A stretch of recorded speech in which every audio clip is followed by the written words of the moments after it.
हमारे कौन आ गए हैं जो कहते हैं हम वेंटिलेटर पे हैं, वो अगला कहता है बेगर्स आर नॉट चूजर्स। तो मैं आज पाकिस्तानियों इस गुलामी के खिलाफ हूं।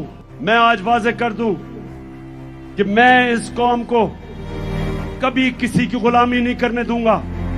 मैं अपनी कौम को इकट्ठा करूंगा। हम बहैसियत कौम मिलके अपने कर्जे उतारेंगे। हम बहैसियत कौम मिलके अपने पैर पे खड़े होंगे, मुश्किल वक्त गुजारेंगे। आजादी आसानी से नहीं मिलती।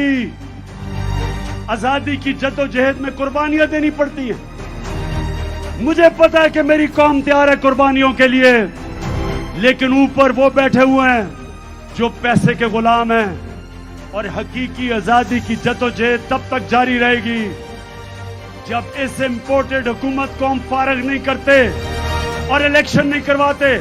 हम मिलके इस मुल्क में जद्दोजहद करेंगे।